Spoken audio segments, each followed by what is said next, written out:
Bismillahirrahmanirrahim. Al-Khatmu bil Mustafa Muhammadin sallallahu alaihi wasallam wa kafatil anbiya wal mursalin wal awliya'i wa syuhada'i was shalihin wa sahabati wa tabi'in wal ulama'i wal musyannifin wa jami'il muqarrabin khususan Sultan Ali Syekh Qadir Jilani wa musannifi hadzal kitab qaddasallahu sirrahum wa nawwara dariyahum wa yali darajati wa a'da alaihim barakati wa amdana alaina karamati wa nafa'ana bi ulumihim summa kafatil muslimin wal muslimat wal mu'minin wal mu'minat Allahumma ighfir lahum warhamhum wa'afihim wa'fu anhum waj'al jannata maswahum ولرضا الله ولرسول الله يعدل صالحا وجب كل خير ولتفني كل شر بسر الفاتحة أعوذ بالله من الشيطان الرجيم بسم الله الرحمن الرحيم الحمد لله رب العالمين الرحمن الرحيم مالك يوم الدين إياك نعبد وإياك نستعين اهدنا الصراط المستقيم صراط الذين أنعمت عليهم غير المغضوب عليهم ولا الضالين آمين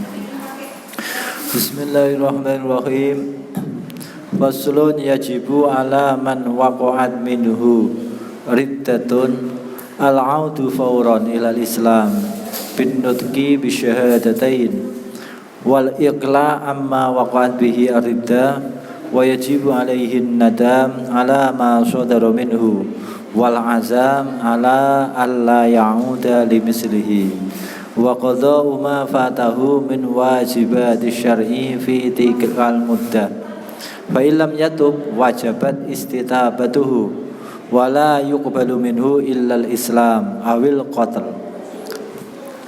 Faslun ada fasal yajibu wajib alaman terhadap seseorang waqa'at yang terjadi ataupun jatuh minhu dari orang tersebut riddatun kemurtadan. Riddatun suatu kemurtadan wajib al-audu kembali fauron seketika ilal islami kepada Islam. Caranya kembali ke Islam bin nutqi yaitu dengan cara mengucapkan bisyahadata ini dengan dua kalimat syahadat. Wal ikla amma waqa'at bihi kemudian meninggalkan sesuatu amma dari sesuatu waqa'at yang terjadi bihi sebab sesuatu tersebut ar-riddatu hukum murtad. Wajib dan wajib alaihi bagi orang tersebut an-nadamu menyesal alama terhadap sesuatu saudara yang telah timbul minhu dari ma ataupun dari man wal azam kemudian mempunyai azam cita-cita keinginan ala alla yauda sekiranya tidak mengulangi tidak kembali lagi limislihi terhadap sesamanya sesuatu yang menyebabkan dia dihukumi murtad. Wa qada'u ma kemudian wajib mengqadhani ma kewajiban fata yang telah tertinggal terhadap orang tersebut min wajibati syar'i dari kewajiban-kewajiban hukum syariat fitil kal mudah yang tertinggal ketika dia waktu atau masa dia melakukan murtad terjadi murtad. Fa ilam yatub apabila dia tidak tobat dengan sendirinya wajabat maka wajib istitabatuhu memerintahkan orang itu untuk untuk bertobat. Wala yuqbalu dan tidak diterima minhu dari orang murtad illal Islam terkecuali kembali ke Islam. Awil qatlu ataupun kalau tidak mau kembali ke Islam maka dibunuh. Wa yabtulu biha saumuhu. Pasal ini menerangkan tentang ketika orang itu terlanjur terjadi mengucapkan ataupun melakukan ataupun terjadi akidah atau keyakinan yang menyebabkan orang itu dihukumi murtad. Kalau orang itu terlanjur terjadi seperti itu bagaimana solusinya? Maka solusinya adalah dia wajib segera kembali ke agama Islam lagi. Caranya dengan cara mengucapkan dua kalimat syahadat. Wajib untuk segera seketika itu juga wajib untuk kembali masuk Islam dengan cara mengucapkan dua kalimat syahadat dengan dua kalimat syahadat. Kemudian setelah mengucapkan dua kalimat syahadat tidak hanya mengucapkan dua kalimat syahadat saja tetapi juga melakukan tobat. Jadi ketika dia mengucapkan dua kalimat syahadat, kemudian orang itu dihukumi kembali beragama Islam.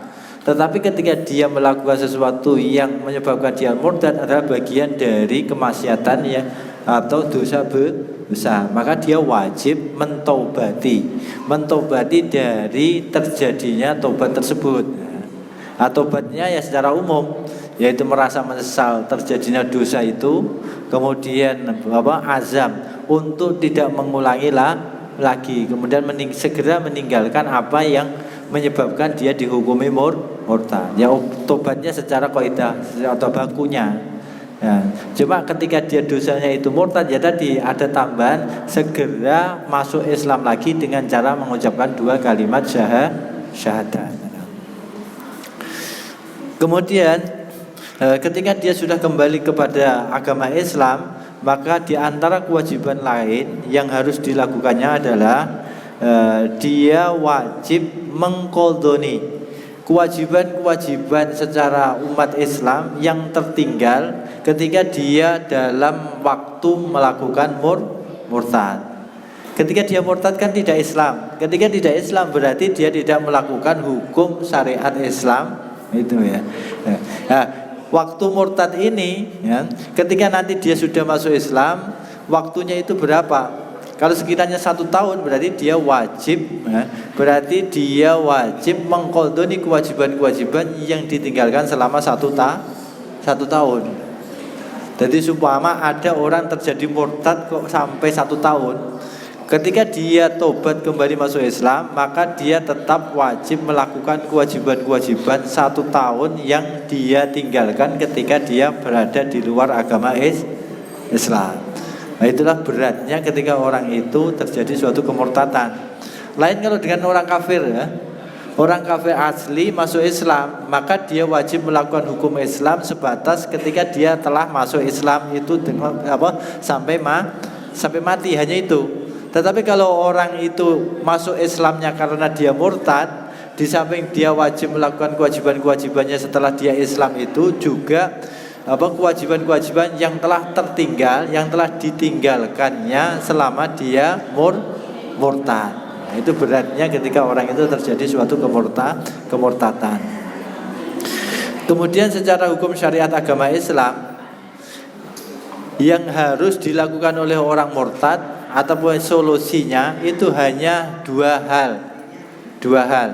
Kalau tidak mau kembali ke Islam ya mati. Itu hukum syariatnya asal mulanya, Pak ya.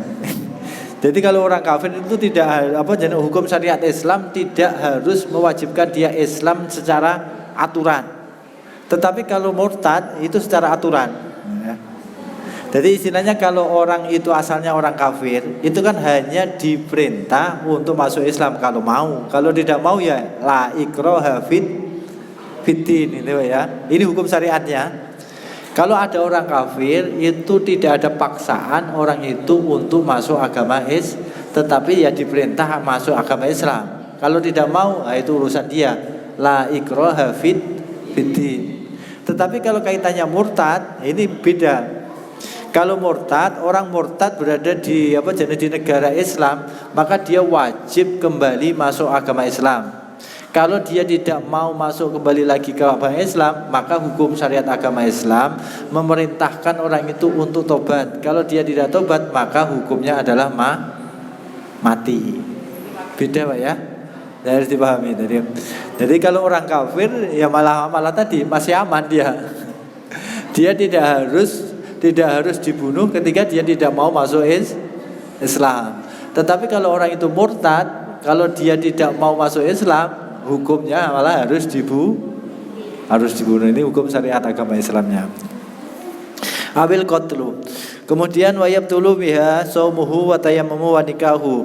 Ketika orang terjadi kemurtatan, maka segala amal yang dilakukan waktu ketika dia terjadi murtad itu semuanya batal.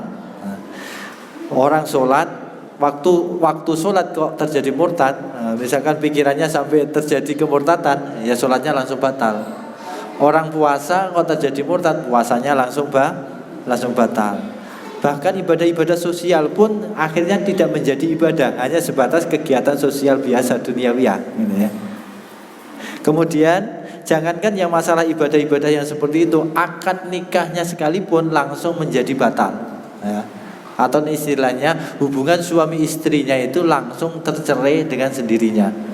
Misalkan ada pasangan suami istri sama-sama Islam, salah satunya kok murtad keluar dari agama Islam, hukum syariat Islam langsung orang itu tercerai dengan sendirinya ya. Apabila sudah sempat melakukan hubungan suami istri, maka masih ada kesempatan orang itu jadi suami istri lagi apabila yang murtad kembali masuk Islam ketika masih masa iddahnya perempuan itu. Tetapi kalau ketika waktu akad nikah belum sempat melakukan hubungan suami istri, kemudian salah satunya sudah terjadi murtad, maka langsung terpisah secara otomatis dan tidak bisa kembali lagi ya. Tetapi kalau sudah melakukan hubungan suami istri kemudian terjadi murtad, maka masih ada kesempatan. Kalau yang murtad tadi mau masuk Islam lagi ketika waktu masa iddahnya perempuan tersebut masih menjadi istrinya. Tetapi kalau sekiranya tidak mau kembali ke Islam pada waktu iddah tersebut, maka langsung terputus sebagaimana orang tolak 1, tolak 2. Kalau dalam masa iddah sang suami itu kembali maka menjadi istrinya. Tetapi kalau tidak dirujuk maka kemudian lepas, sama dengan hukum seperti itu. In lam ya'ud ilal islami fil 'iddah wala yasidu aqdu nikahih. Kemudian orang yang terjadi murtad pada dasarnya tidak sah akad nikahnya. Jadi ketika dia mempunyai pasangan suami istri, salah satu nikah murtad, maka dengan secara otomatis kemudian menjadi pisah. Nah, ketika pisah kemudian kalau dia ingin nikah lagi kepada orang Islam lain, maka nikahnya pun tidak sah. Nah, jadi makanya sepertinya ini menjadi problem. Akad nikah beda agama itu dari sudut pandang agama Islam bagaimana? Sepertinya tidak sah. Meskipun ada khilafiyah kaitannya dengan masalah kafir kitabi itu ya. Memang ada istilahnya sebagian kecil yang berpendapat kalau orang non muslim itu adalah kafir kitabi sah. Karena ada ayat Al-Qur'an itu sendiri memang ya.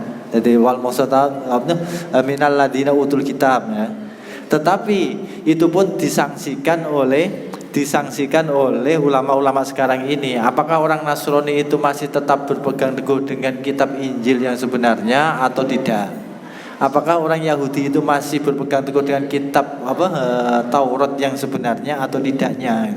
Jadi yang boleh itu sepertinya adalah orang Nasrani yang benar-benar berpegang teguh dengan kitab Injil. Orang Yahudi yang benar-benar berpegang teguh dengan kitab Taurat, itulah yang boleh dinikahi oleh orang Islam. Kalau orang Nasrani itu tidak berpegang teguh dengan Taurat, dengan Injil, ya tidak boleh. Begitu juga orang Yahudi tidak berpegang teguh dengan Taurat, ya kemudian orang Islam pun tidak boleh nikah dengan mereka. Tetapi kalau istilahnya orang kafir, orang murtad, mutlak tidak sah. Ya. Jadi misalkan ada orang Islam nikah dengan orang Buddha, orang Hindu misalkan. Secara mutlak tidak sah. Ya.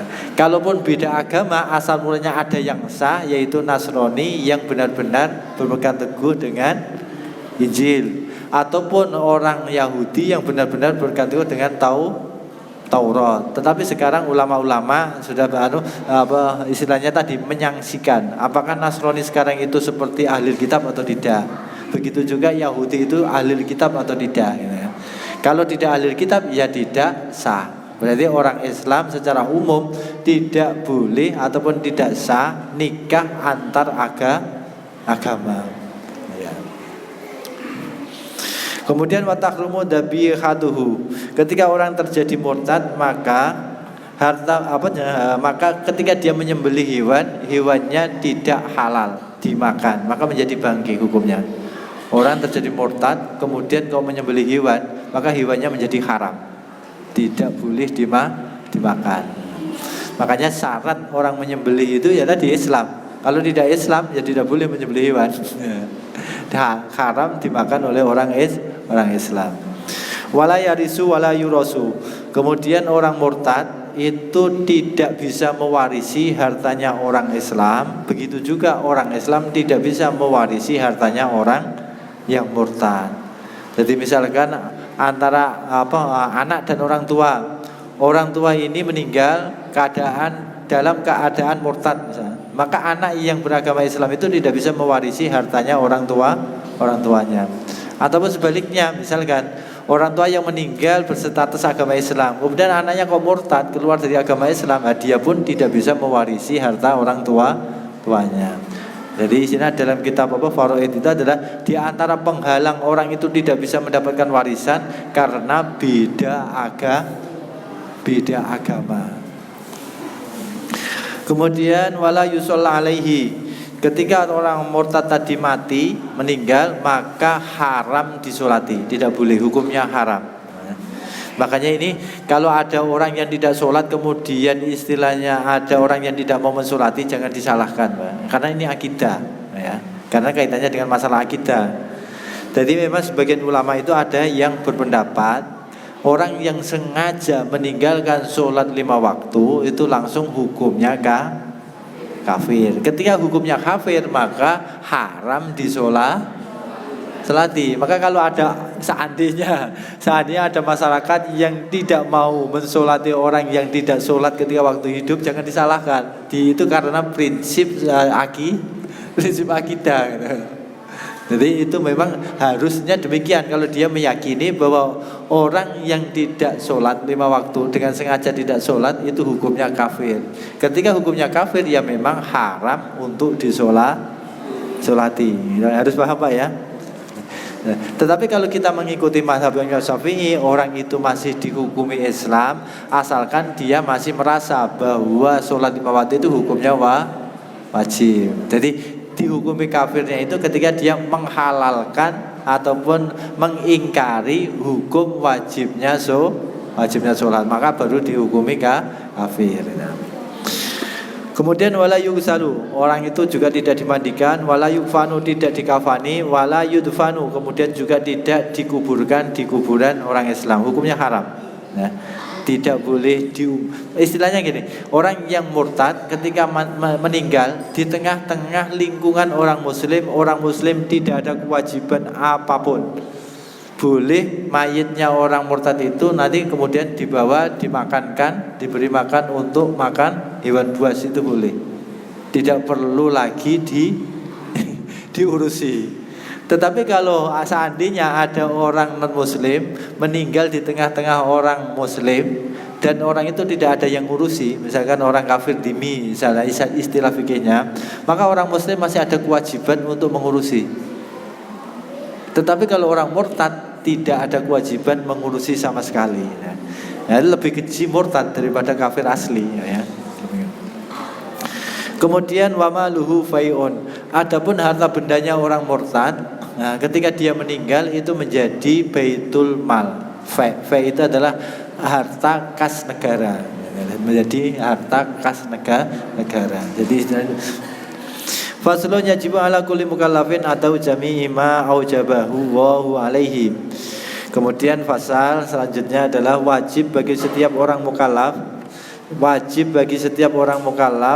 untuk menjalankan semua apa yang telah diwajibkan Allah terhadap dirinya, ya. Jadi kemudian wajibu alaihi ayyu'addiyahu ala ma amarahu wa bihi minal ityan bi arkani wa surutihi wa yajtanibu mubtadihi. Di samping wajib melakukan apa yang telah diwajibkan oleh Allah terhadap dirinya, juga wajib melakukan kewajiban tersebut harus sesuai dengan aturan yang telah ditetapkan oleh Allah. Minimal adalah syarat sahnya, kemudian rukun-rukunnya, kemudian menjauhi yang membatalkannya. Satu contoh, misalkan Allah mewajibkan kita melakukan sholat, berarti kita wajib melakukan sholat. Kemudian wajib melakukan sholat itu sesuai aturan yang telah ditetapkan Allah. Aturan yang ditetapkan minimal harus menetapi syarat sahnya sholat, harus menjalankan rukun-rukunnya sholat, harus meninggalkan yang membatalkan sholat. Jadi kalau dia meninggalkan sholat, hukumnya dosa besar.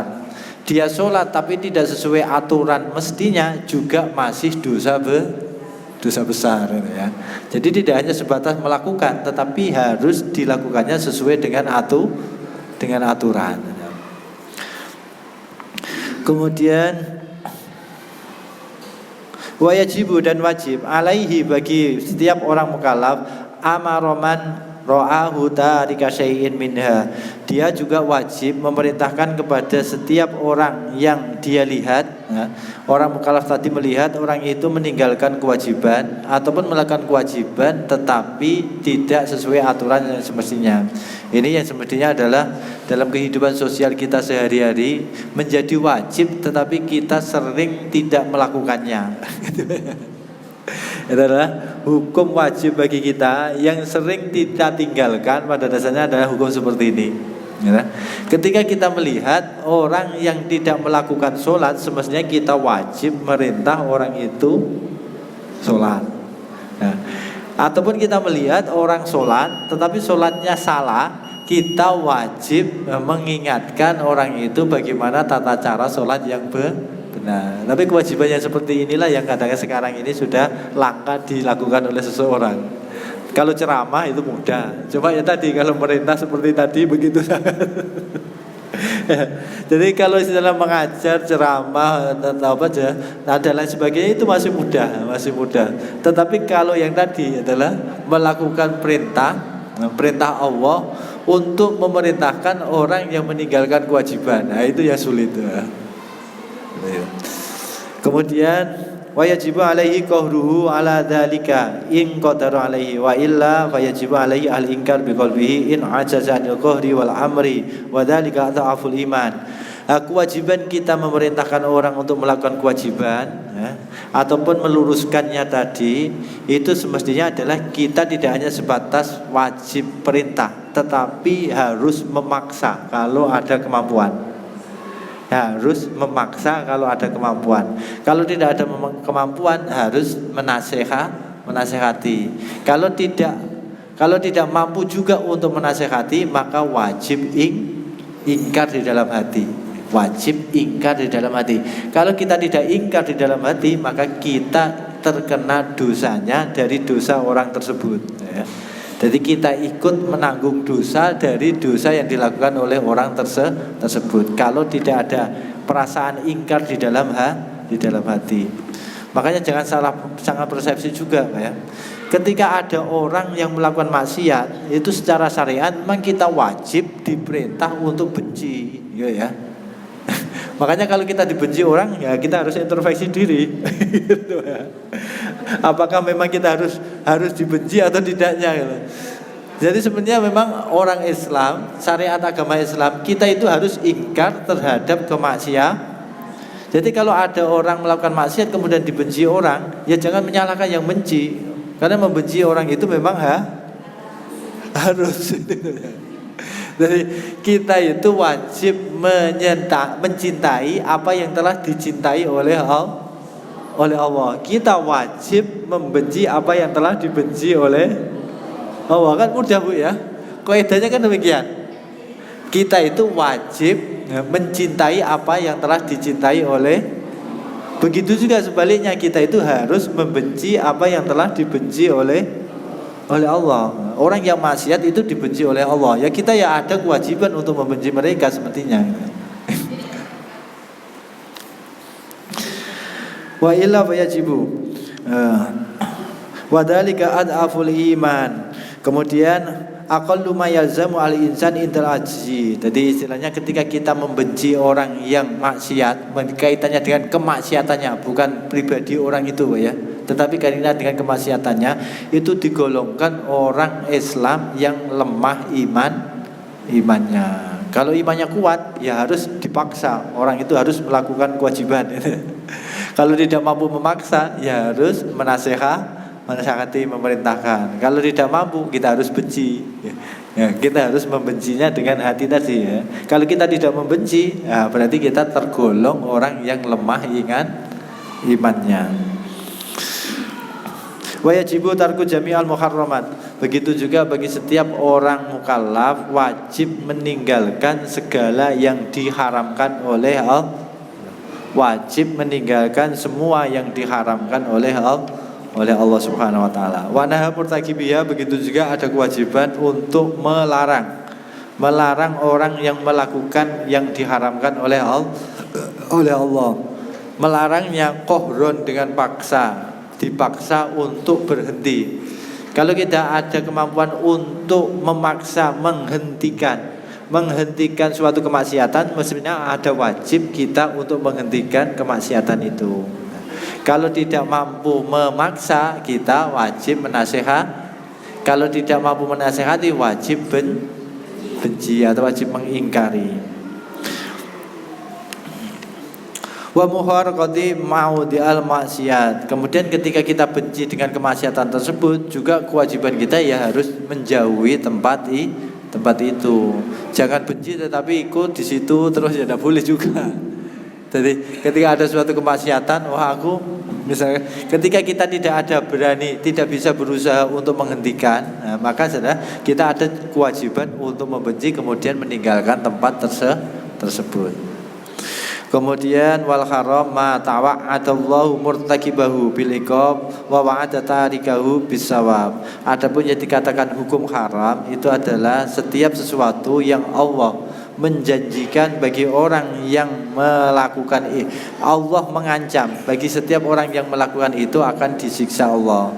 Dan Allah menjanjikan orang yang meninggalkan haram tersebut akan mendapatkan pahala dari Allah. Itu hukum haram. Nah, ini mungkin harus ada kesimpulan yang harus kita kaji, Pak ya. Kaitannya tadi yajibu ala kulli mukallafin ada umma jami'a ma aujabahullahu alaihi. Jadi manusia tidak ada hak untuk berbicara hak asasi manusia kalau kaitannya dengan sesuatu yang telah jelas-jelas diwajibkan Allah terhadap dirinya, ataupun kaitannya dengan yang sesuatu yang jelas-jelas itu adalah hukum haram, ya. Ini akidah, jangan sampai Wah, itu kan hak asasi manusia. Kalau kita beragama Islam, ketika sesuatu itu sudah menjadi kewajiban, tidak ada istilah hak asasi manusia lagi, tetapi dia harus melakukan kewajiban tersebut. Begitu juga kaitannya dengan yang haram. Ketika itu sudah jelas-jelas diharamkan oleh agama, maka manusia atau umat Islam tidak ada hak sedikit pun untuk bicara hak asasi manusia kaitannya dengan hukum yang telah jelas-jelas itu haram, ya. Jadi jangan terpancing oleh nafsu kita, ya. Jangan terpancing oleh nafsu kita. Karena apa? Kalau kita memaksakan diri seperti itu, kalau Allah murka malah lebih parah lagi, ya. Kalau kita menuntut hak yang seperti itu, padahal kita tidak mempunyai hak. Kalau Allah menuntut haknya, malah lebih parah lagi. Karena kita tidak mempunyai hak sedikit pun atas bumi ini. Bumi ini milik Allah. Kalau dituntut Allah jangan berada di bumi, gimana? Itu gambarannya, ya. Jadi istilahnya jangan sekali-kali beralasan hak asasi manusia tetapi bertentangan dengan apa yang telah ditetapkan oleh Allah, kaitannya dengan masalah kewajiban, kaitannya dengan apa yang telah dilarang oleh Allah Subhanahu wa taala, ya. Jadi itu harus ada di dalam diri kita. Meskipun ya prakteknya kadang-kadang kita melakukan sesuatu yang diharamkan Allah ataupun kita meninggalkan kewajiban, tetapi kaitannya dengan kaidah ataupun hukum kita wajib tunduk, ya. Masalah kalau melakukan wajib itu wajib, kalau tidak melakukannya dosa. Tetapi jangan sekali-kali menentang hukumnya. Kalau menentang hukumnya tidak hanya sebatas dosa besar, bisa jadi menjadi kufur ataupun murtad, gambaran seperti kemarin itu, ya. Makanya jangan sekali-kali mengatakan hak asasi manusia kemudian kita meninggalkan kewajiban. Hak asasi manusia kemudian dia melakukan sesuatu yang jelas-jelas telah diharamkan oleh Allah. Itu sangat-sangat bahaya. Pokoknya jangan istilah gini, kita jangan sekali-kali membenturkan hukum Allah dengan pola pikir manusia, ya. Di dalam ayat Al-Quran itu ada suatu gambaran 3 ayat, ya, yang begitu sangat kejinya orang yang menentang hukum Allah. Wa man lam yahkum bima anzalallahu faulaika humul kafirun. Wa man lam yahkum bima anzalallahu faulaika humudz zalimun. Wa man lam yahkum bima anzalallahu faulaika humul fasikun, ya. Orang yang menghukumi sesuatu bukan dengan hukum Allah, maka orang itu kafir. Barang siapa menghukumi sesuatu bukan dengan hukum Allah, maka orang itu dolim. Barang siapa orang itu menghukumi sesuatu bukan dengan hukum Allah, maka orang itu fasik. Ketiga-tiganya adalah sebutan orang yang buruk, orang yang keji, ya. Makanya lah, jangan sekali-kali berbicara hukum yang dibuat manusia ketika berbenturan dengan hukum Allah Subhanahu wa taala.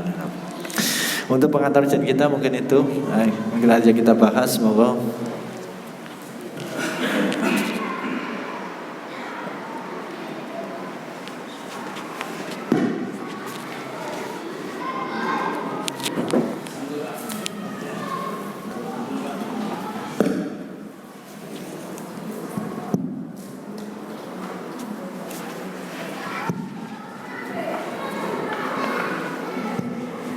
Alhamdulillah.